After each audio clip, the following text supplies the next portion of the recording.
Hello, Align fam, and welcome to I think, very highly sought after and desirable episode where we're going to talk about something that is often demonized, misunderstood, and yet it's so powerful. And that is our power over sexuality and how it's healing and then the center of our creativity.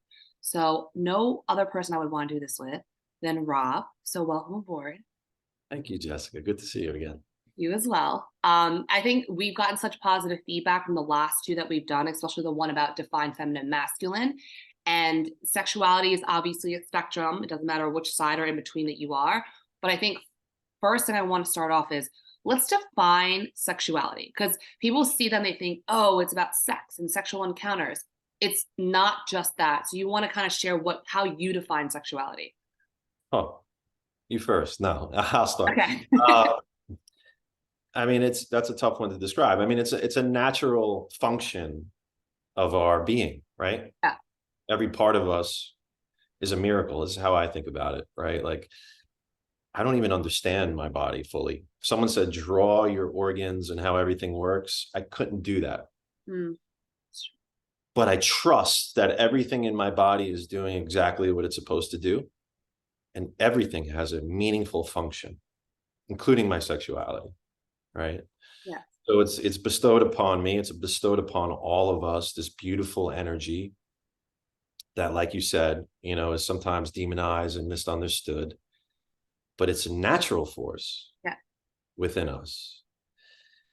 And it's something that we are free to express how we'd like, right? We all have that individual choice. There's a freedom.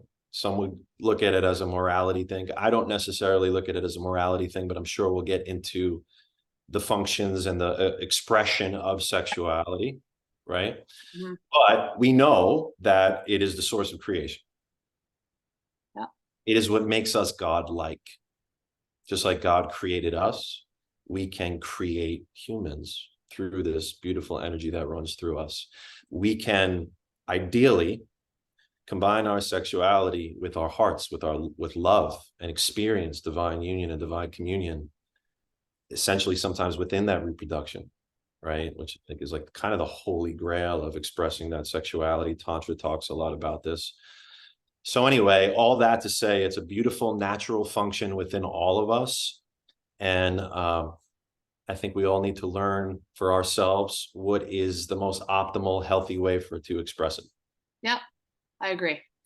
Adding on to that, sexuality for me is, I think, because growing up, it was so demonized, and not even saying growing up, even though I'm Chinese and obviously Asians are more conservative, it was really in my career and, growing up as just a woman in America, like it was still demonized, and then it got kind of distilled down to just the sexual act. But as I've learned over time, for me, sexuality is, like you said, owning every part of you and not demonizing it. And sexuality, this for me is the source of creation, but it's also the creation of your passions, your dreams, your desires. Sexuality is powered by lust, powered by passion, powered by things that turn you on. And it doesn't have to be turning on you sexually. It's just turning you on, like making you feel so excited, aligned, and going forward to that thing or person or project that you want to pursue. And I feel sexuality, the importance of it is embracing, whether it's you're leaning more masculine, leaning more feminine, it's owning whatever balance that is for you. Because once you figure out that balance that's truly authentic to you, that's when you can kind of unlock the highest version of yourself. I mean, that's sexuality. And I think for people who understand chakras, this may make more sense, but I think it's so, like, people are probably like, wait, how is like sexuality healing? How is it, center of creativity? Let's definitely talk about, you're very familiar with this, chakras, right? What they are, why they're important, and specifically the sacral chakra, because that's where sexual energy is held. Sure. So yeah, some of the listeners may know this, but we have, it's a yogi philosophy essentially, that we have energy centers within the body, 7 main ones. Many people believe there's much more, 144 energy centers within our body, from the base of our spine through the crown of our head. And they each represent different energy centers, meaning like that's where our emotions and our sources of passion come from. So for example, our throat chakra is, are we speaking our truth? Are we holding back our truth? Or is our heart open? Is our self-esteem intact, right? Is our foundation and our stability there? Are we in fear and flight, right? All these things are balanced when they're healthy and they're spinning. So they each represent different colors. And when they're open, you could actually test this with pendulums. You could see that they're open, that they're spinning, right? You could feel that energy moving, because we're all basically electric beings, right? We're emitting magnetic fields. So the sacral chakra, which is right below the navel, is that source. It's right within our reproduction area, right? So as you can imagine, it's our sexual center. And like you said, it's not just sexual, it's also our source for creativity, sensuality. That's where this resides, represented by the color orange.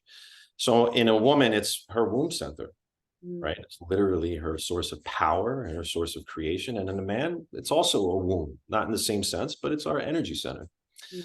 So it's most commonly, in my experience, Jessica, the area that's most often blocked. Yeah. Because of everything that you said earlier, right? The societal pressures, the religion, the conditioning. A lot of people either have hyposexuality, where it's like overly expressed, or hypersexuality, right? I reversed it. Hyper is overexpressed. Hypo would be suppressed sexuality. Anytime there's sexual trauma, which unfortunately is too common in our society, it could twist that energy center, and there won't be enough energy moving in that area, which has real life effects. Yeah, really good point. And I couldn't agree more. I think the largest block would be the sacral chakra. And then because that's blocked, the heart gets blocked, because the heart doesn't feel safe. And there becomes like a misalignment. So I would love for you to share from a man's perspective, what are some ways or things that could block the sacral or off balance the sacral chakra, whether it's hypo or hyper, and then I'll share some of the feminine ways that can get blocked. Yeah, so addiction also lives in the sacral chakra. Yeah. So I think a man can develop hypersexuality by having a quote unquote unhealthy relationship with his sexuality. For example, if he's addicted to porn, that could have negative effects on his expression of his sexuality, right? Because now it's becoming over sexualized. And as you said earlier, it's a really important point. A lot of men, when they're not balanced in that chakra, their heart and their genitals are disconnected. And I know, because I could speak from experience. And when your heart and your genitals are disconnected, then you are purely in it for bodily, physical pleasure. And you're using yourself in masturbation, and you're using other people as masturbatory objects, right? The heart's not there. You're disassociated from the experience. And that can come from impulsion and novelty and addictions to things like pornography, right? And then conversely, we could suppress it if we're told that it's shameful, that it's dirty. I grew up Roman Catholic, right? I was told not to sleep with a woman before marriage, all these things, right? Family pressures, cultures. So then we could actually lock it down. That's the other extreme. And then the last thing I'll say is, yeah, if our sexuality has been tampered with when we weren't ready.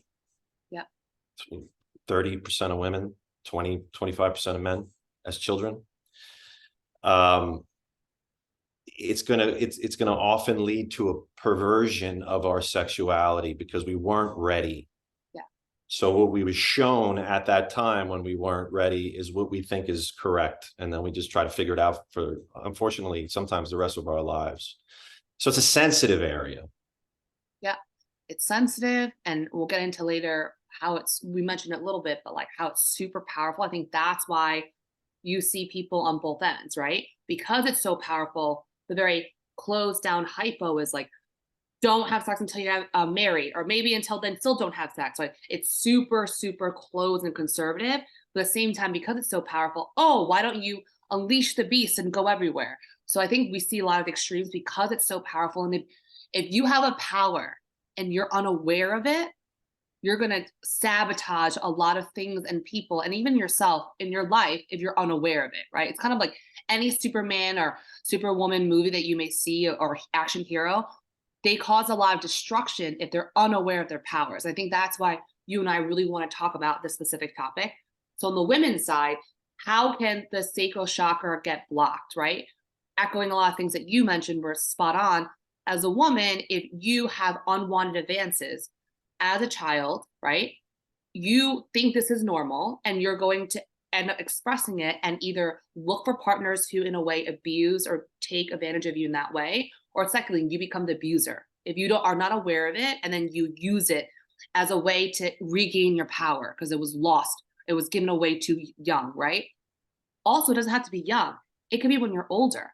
When you are like unwanted advances and things happen to you, and you kind of, that's one way for it to also close the sacral chakra. And as someone who's experienced unwanted advances, it took months, almost like a year to kind of get through. And it wasn't, I want to be clear, it wasn't even the most traumatic thing that a woman can go through. And I was already body in shock, right? And what happens is when something like that happens to you, you close it out and you think, oh my God, if I just am no longer feminine and I'm no longer sexual, then I can protect myself.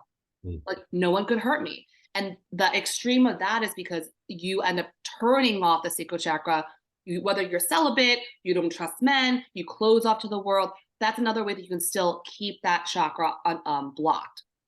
And then because the sacral chakra is linked to creativity and also linked to, you mentioned like addictions, but like more on the creative side, when you close off your sexual energy as a woman and you demonize it and you say, I don't want to be feminine, I don't be one woman, I don't want to be looked at a certain way, you also close off ideas, creativity, and which applies to your life, your work, and whatever. You end up closing yourself from the world. So if you ever feel like you're kind of like stuck in a rut at work, relationships, and whatnot, it's probably because you closed off the sexual side of you, the feminine side of you, so you can't be fully expressed as you. And if you can't be fully expressed as you, how can your people find you? How can those opportunities that are for you find you if you're not emitting the highest version of you? So I think that's how women can experience a blocked sacral chakra. In terms of, let's talk about, again, we're not here preaching like don't have sex and what, because sexual is not just about sex, right? But it is really important to be aware that when you have any type of sexual encounter, right? And I would even say sexual encounter doesn't even have to be like you touching someone. It could be just you're looking at someone a certain way, they're looking at you a certain way, a kind of an energy transfer. Every type of sexual interaction is an energy transfer. And so, Rob, do you want to share a little bit of your thoughts about that and why that's so important? Yeah, it's a really important one because, I do some body work with women and I often see the sacral, my hands just go where they go, right? Like octopus tentacles, and they just always go on the woman's sacral, always. And I think it's often because they've had some interactions with unconscious men, or they had experiences that were unconscious, Yeah. and it made an imprint on them energetically. And that imprint doesn't just go away, right? Like those chakras that we talk about need to be cleansed. That energy needs to be moved. And if we don't, then that energy just gets stagnant, right? Like we're talking about, and that could lead to, I don't like to use the word blocks, just information not getting through, energy not moving, right? So it's a strange thing. It's very true. I never used to believe this, but that energy could stay there. There could be like an ex-toxic boyfriend from years ago that still has a hold on that woman.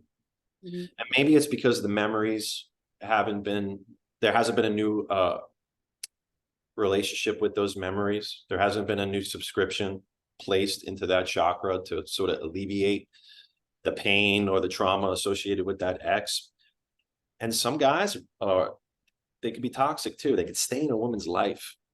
They could send her a text. They could send, do this and like just continue to like almost work black magic. Yeah. And And that's real. And I'm telling you right now, and I'm the only person I've ever known that says this message. I love that women go to other women for help to do energy work and stuff like that. When there's a deep rooted masculine wound in a woman's sacral chakra, I need all of my strength to pull it out. It's the same hand, the same hand that did the damage in a way is the same hand that it needs to bring it out. Meaning if a man did it, a man's got to pull it out if you're seeking help. And it feels like war. I'm like, this thing feels like it's 1,000 pounds because it's a masculine wound, and that could cause real damage to a woman and sometimes a little girl. So those energetic ties that you're talking about are real, which is why what we're saying is when you go into these sexual experiences that you choose, go into it with awareness and consciousness, right? Sex is a powerful force, as you said. And that's why we have people, elitists. That's why the movie Sound of Freedom was made. Human trafficking is a huge business. There's people that have sex with children because their sexuality has gone awry. So if we don't have a healthy relationship with sexuality, it can take us down some really dark avenues, right? So what makes something sacred is our relationship to it. Mm-hmm. It's not the thing itself, right? Religion could be dangerous or beautiful. Yeah. Depending on how it's used. Sex could be divine or it could be shallow. Money could solve world hunger, or we could pump billions of dollars into never-ending wars. It's how we utilize that powerful force, right? So I think, I mean, my mission, I'm not one of these guys out there teaching guys how to get laid. Yeah. Right? Pickup artists. Like, that's not my mission. My mission is to teach people about, like this conversation, talk about sexuality, the beauty of it, but also talk about sacred sexuality. How to engage in the practice of love while we're getting our pleasures met. That, I think, is the beauty. I think that's what makes us conscious humans. I think that's what makes us better than animals. It's not just an act. It's an opportunity to really connect intimately with another human being.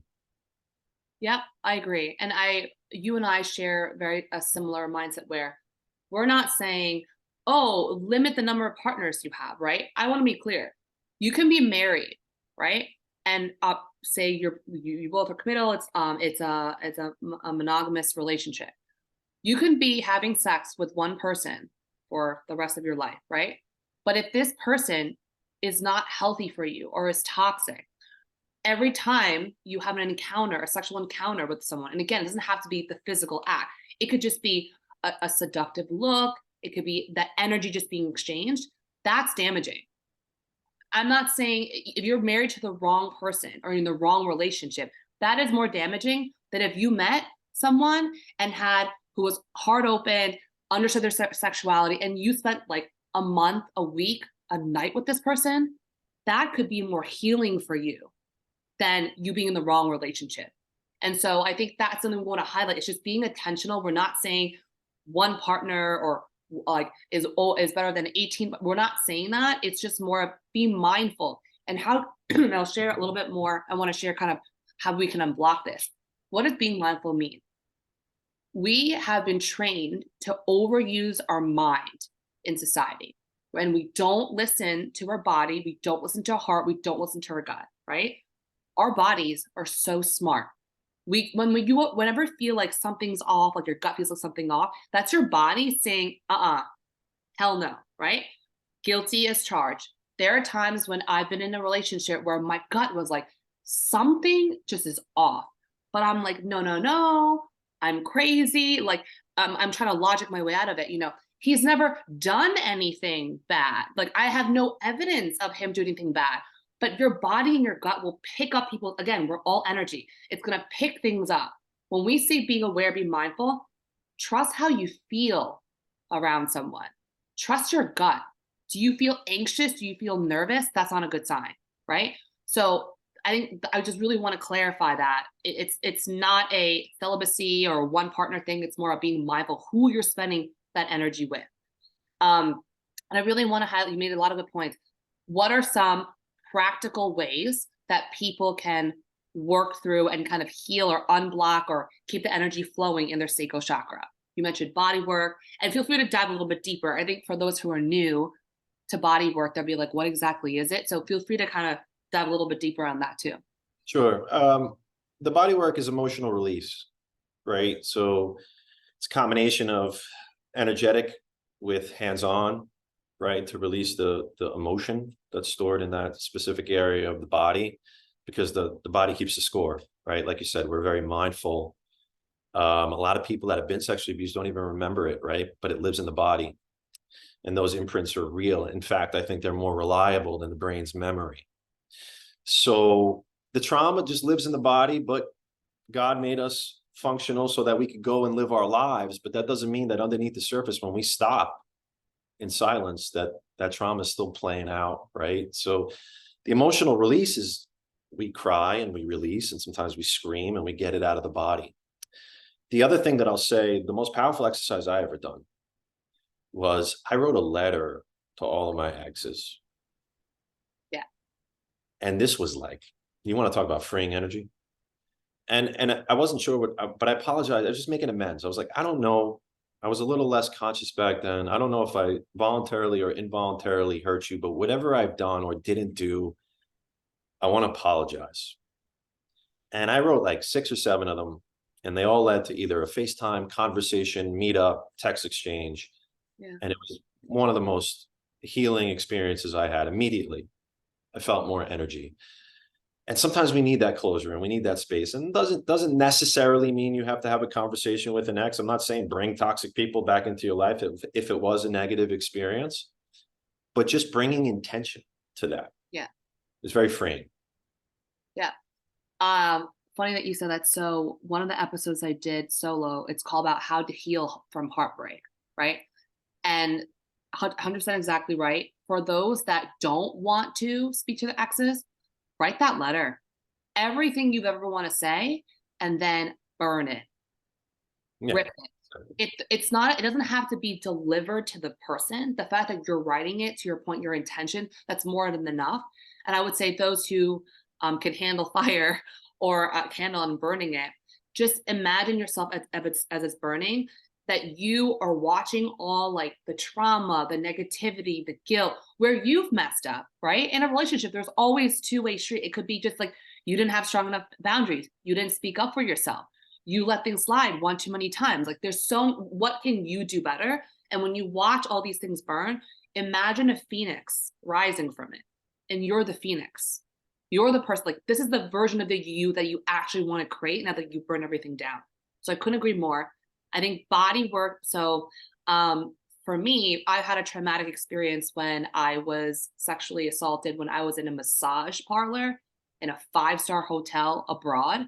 And I always get massages. Like it was just, it's not like new to me. So I was completely surprised. Like thankfully it wasn't the most like the trauma, like the terrors of like being raped and whatnot. Thank God, right? It could have been. I was locked in a room, right? But it took me so much time to like first of all, go back on the massage bed, go back and trust a man. And to your point, it was when I forced myself. I was like, I have to go back, and it has to be a dude that helps me for me to release it. And of course, I had to find someone safe. Now I love my the person who helps me. He's amazing. But to your point, you got to go back to the hands that hurt you or took that power to give that power back. And I shared this very openly because like I'm definitely not the first person who's gone through it. I'm just the first person or one of the few who would speak up about it, right? Because I don't want, and it happens to men and women. There's no shame in it, right? When traumatic things happen to you, the victim or the person that happens to holds onto this shame when that's not for you. That's for the person who did it. Especially if you've been abused when you were young.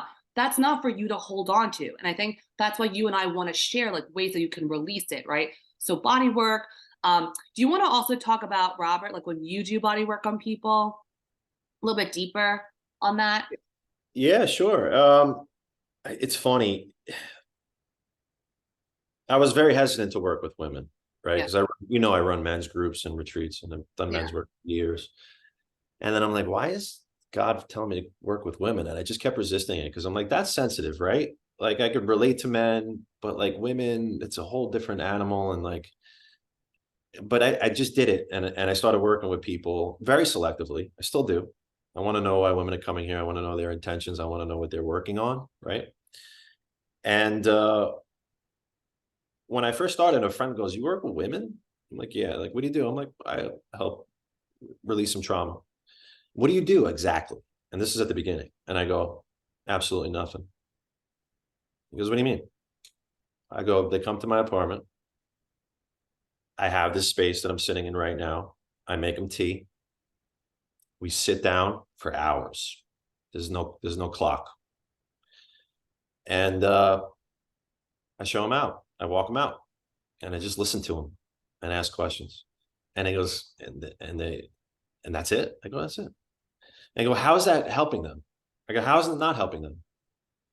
How often can a woman walk into a strange man's house, sit down, have the guy listen to her, care about her, ask questions in sacred space, hold her, and have her feel safe so that she could go home and say, maybe not all men are the same. Maybe not all men are like my father or my ex or the man that did this to me. That's healing. And we got to reach across the aisle and help each other. Now, that did graduate to body work, which was mostly intuitive at the beginning. Yeah. I'm always wary about technique because I'm not a technique guy, and I feel like that could ruin the intuition, but it's important. And I just started doing this body work, and because my heart was finally open, I couldn't do this earlier on, Jessica, but finally my heart was open, and I brought that intention of love and healing to the sessions, and the stuff that have happened in this room have been nothing short of miracles. It's beautiful. And I think it's mostly because of the safety and the space, right? And that's my work, because 10 years ago, if I had beautiful women coming here for work, I can't tell you I wouldn't be like that guy that you just Yeah. explained. And I'm not proud of that. I'm not proud of that. But that's what happens when our sexuality gets out of control and we disconnect from the heart. Now I won't even think about crossing that line, because I would just be another tantra or another healer that's just trying to get women. Yeah. So when I'm in control of my sexuality and I connect it to my heart, I could do this work, and I could actually maybe help women instead of getting my selfish needs met, at the expense of a woman, taking advantage of a woman. I don't want to do that. Right. So that's basically what I do. I was literally tearing when you were saying that. I couldn't agree more. As a woman, it's just being heard and not being like, you're wrong. Like, it didn't happen that way. He didn't mean, like, just listening to her. I think listening is such a power that now most of us are just either burying ourselves into any type of content, whether it's good for you or not, numbing ourselves with substances or, mindless relationships, conversations. It's just being seen for who you really are. And it's funny because, you work with women, a lot of women. Most of my clients are men. I think it's the same thing where it's like, it's the opposite sex, whether there's trauma held, it's that energy that's going to heal you. And I'll share a sentiment in a story because I feel I'm not the only woman who thinks this way. There are a lot of women who always feel like they're the one before they date the guy or they meet the guy, and they're the one before the guy meets someone else and he gets married, right? I remember when I was younger, I was like so upset. I was like, what is wrong with me? Like, why am I always the one that guys come to and they're safe and they tell me all these feelings, they tell me everything, and then they're healed, and then they go off, they move out or whatever, and they marry someone else. And I was like, what is wrong? And I also I demonize myself for having this healing energy. Like, what is wrong with me? Like, why can't I be the one, right? And I think now, especially for women in general, but for women who are healers and they're starting to see, like, you are healing energy. Your role was to heal that person. Every person that comes into your life does not mean like you're going to be your forever, right? Like, hopefully, if you're lucky, you have one or two people, maybe three, that you can build a life story with, right? You're going to have a lot of love stories in your life. Esther Perel always says that you can have very transient relationships who serve their purpose, they teach your lesson, and they move on, right? For any woman out there who always feels like, I hate when women say fix, but like heal or make the man feel safe, and then he realizes what he actually wants in his life and move on. Like, be thankful that you have that energy. And it could be a woman or a man, right? Like, you're going to be with the person who's going to be able to match you in your energy. But if you can somehow bring up the people that you date and the people that you interact with, or even your clients, be grateful for that, because it is so rare to be safe and feel seen and be heard. And I feel, while women oftentimes say like, oh, like we don't get heard enough, guys, I feel like, don't get heard enough. They don't talk about their feelings. No, they don't have a men's group that they really go to. I mean, only recently they were really starting to go to therapy. I would say be kinder to the men. Maybe they would not feel the need to be so aggressive and assertive if they were truly seen at the heart center. Any thoughts on that? Rob, I feel like you're smiling. No, no, I just love everything that we're talking about right now. And yeah, that's it. We just, that's love. The highest form of love is listening. Let's be honest, Yeah. because nobody does it. Very rarely. I don't say nobody, but listening without judgment. And just a friend said this to me a while ago, a couple of years ago. We were in Miami, and he goes, you know, you're a great listener. I go, oh, thank you. It means a lot. He goes, no, no, really. You wait for someone to finish what they're saying. Yeah. And I go, I never thought of that, but thank you. And I'm like, isn't that what listening is? Yeah, but we're so consumed in ourselves. And oh, yeah, I have a story similar to that. And I did this. And one time, it's like, have you ever actually just spent time with somebody? Because when you do, and you get curious, that gives them an opportunity to turn themselves inside out and really understand themselves, because that's the beauty of relationships, is we have a mirror.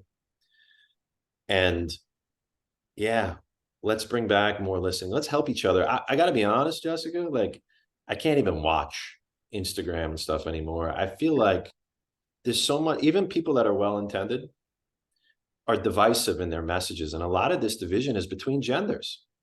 Yeah.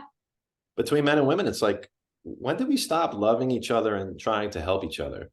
Why is this competition? Why are we blaming each other? It's crazy. I don't watch it anymore. It feels toxic to me. It is. And these are teachers and healers and podcasters. And I'm like, you realize you're causing more damage with your work? And it relates back to your point about like division. Look at, I mean, whether it be in politics or war, right? It's just, there's always some sort of division, and we're definitely seeing that with men and women. And I would say, yeah, in terms of the listening element, and listening, to your point, why that's so important is because when you hear the other perspective, right, your defenses come down. You actually agree with them. I guarantee you, given the wars that are going on now, how many times, when you really both listen on both sides to each other, what do we both want? It is safety for our family. It is humanity on both sides. It's being heard, it's being seen, it's being respected, it's being loved. We all want the same thing, right? But we're so caught up on like my side, like you've done wrong, you've done this. Men and women, wars, you name it. Like to your point, the only way that we're going to solve this issue with men and women is listening. And it's so funny because I've always been very fascinated, and I loved researching and just listening to a lot of women who, whether it could be like sex workers or women who, like, for example, I've been to Netherlands and I've interviewed a lot of women who were, I guess, what are they, is it called sex work? I don't want to use the wrong term, but like other red light district, women who were escorts, women who were former porn stars, who I was so blessed. She was like my Uber driver. In Vegas, I just meet so many like Uber drivers who used to be in that world, and I'm fascinated. I'm so fascinated about like why they choose to do this and whatnot, right? Mm-hmm. The biggest takeaway from all that was women who were in, I wouldn't say porn, but like escorting or the sex industry. The women were like, most of the time, I just sit there and listen. Like, we don't do anything. Yeah. The guys come because they want to tell like their feelings, like their wife's not listening, or they can't tell you when at work how they really feel. Isn't it kind of sad that a man has to go to a demonized industry to feel safe? Isn't that so backwards? It is. It just shows how desperate men are for intimacy. Correct. It's not even sex. Right. And you're right. It's funny. I have conversations with them too. When I used to go to Vegas, I used to just ask them questions. I was curious, and same thing. And I'm like, so half your clients don't want to have sex? Yeah, they want to talk. Amazing. Beautiful. We're humans. Yeah. We want to be heard. We want to be seen. We want to be loved. And it's sad that there's a lot of long-term relationships and marriages where that withers and dies. And that just tells me that the capacity of people's hearts, whether it's one of them or both of them, is not quite there. And I'm not saying long-term relationships are easy, but we have to cultivate our hearts so that when things get hard, we drill down, we care. We don't stonewall and give up. And I'm speaking like I've given up on relationships. I don't want to do that anymore. You know, I don't. There's an opportunity, I think, in conflict to go deeper. Yeah. And I have so many men in my men's group who are conscious men, like they're doing the work. And they're like, my wife, I tried everything, doesn't want to talk. And of course it goes the other way too. But like nothing. He's like, I tried everything. I go to therapy, I go to men's work, I've tried everything. Nothing. She's given up. And men give up and women give up. And it's sad, you know, it creates destabilization. But I think if we try to get back into our hearts, we could do a better job of seeing each other and feeling each other and understanding each other, you know? Yeah. I couldn't agree more about the giving up or like it takes both sides. One thing I always say to people coming to me or my clients is, have you really looked at your wife or your husband as if it was back when you guys were just first dating? Have you looked at them with the same eyes of like curiosity and wonder and excitement of the future, right? I think sometimes people think, oh, I've known this person for like 10 years, 15 years. I know everything about them. Do you? People change and evolve. People are always being drawn to different things and content or whatever, right? People have different passions. Like it's all a journey in someone's spirit. Everyone's always, if you're doing the work and you're, someone that wants to grow, you're going to be growing on a yearly basis, right? Are you just taking your person for granted, right? Like you could have 10 years of like, this was your life story and your love story together, right? What about the next 10? It could look completely different, right? So I couldn't agree more. I always say like, have you actually gone on dates with each other like you don't know each other? Have you asked questions? And there's like this, I'm blanking on the name. I recently found it. It's called the Adventure Challenge. It's a company that, this is not sponsored by them. I just love their stuff. They have these kind of date ideas and connection cards for couples, for families, or whatever. And it's so smart. I'll give you one problem. This is why I bought the product. There's these connection cards for couples. There's one for the daytime, one for nighttime. So there's like a fun element of it. And there's like a get to know each other deeper. One of the questions was, what is something that turns you on about me, but it's not sexual? No one asks each other that. I was like, buying that product, right? So there's just so many ways. I'm like, the questions you ask are so powerful. And so if you can't come up with anything creative, you're like, oh, I'm so exhausted from work, buy products like this and get to know each other deeper. Yeah, love that. Right? I was like, I mean, I've got it and I just have to discover who I want to use it on. But what are some other, I would say, something else that you would encourage people to do if you're in a couple and they feel that they're in a rut? Because again, I think the most common thing I hear about people in relationships is the rut. Oh yeah. You know, it's funny because of my own experiences as a child and how my sexuality kind of manifested. I wasn't comfortable a lot of times in my body. So what happened was, I don't want to use the word curse, but it had like negative consequences, but also positive consequences because I wasn't comfortable, I had to make myself comfortable when I was with a woman, right? And that meant I had to slow things down. And that usually led to like a really beautiful, intimate, romantic night, like massage, oil, candles, right? It was like, it was really for me because I was nervous in my body for good reason, but she benefited. And when I learned about intimacy, I learned about like foreplay, not just sexual foreplay, but buildup. I learned about tension. I learned about pace, right? I learned about like buildup, all these things. And I think the first thing that came to me when you asked me that question was, forget sex. Go to intimacy. Yeah. Right? Light those candles, lay in bed, ask those questions, do the massage, and then go to bed.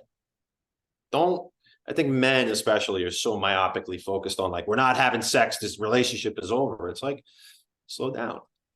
Maybe there's an appetizer, you know, Yeah. maybe it's a preview, a prelude, if you will, to the actual thing. Maybe your wife needs to get back into her body and you could help her. So that would be my recommendation. What are your thoughts? I could not agree more. And it's funny because, again, if you're not heart center, there are men who just want to run to the sex. But whether because you want to please her or, somehow you're like, let me slow things down. I've never met a guy who did not like the slowing down. Because when the act came, it was absolutely like magical, right? And there's something that Esther Perel, who's a sex therapist coach always says, foreplay starts, I'm paraphrasing, foreplay starts the moment after ejaculation. Love The that. moment after, you need to reseduce each other, right? It's not like when we show up for dinner. No, it's a texting back and forth. It's like doing little things for each other until you meet in person again and do it all over again. So I couldn't agree more. I feel like the slowing down, it's just kind of like you're savoring, like when you're eating food, right? When you slow down, it tastes it so much better and it's more fulfilling and you're more filled, literally. So, and you won't need as much of it because you're enjoying every bite. You're not powering through it. I'm Yeah. gonna do more. And I would say, wait, what was my question to you? I don't even remember. Recommendation when people are having trouble in a Oh yeah. relationship. Yes. So I would say definitely slow down, treat each other like a new. And then third thing I would say is I think gratitude's so important where I want you to write down, especially if it's in a long relationship, I want you to write down everything you're grateful for about your partner and your relationship and the life you built. Because I think sometimes it's very easy to forget all the most beautiful memories that you have together.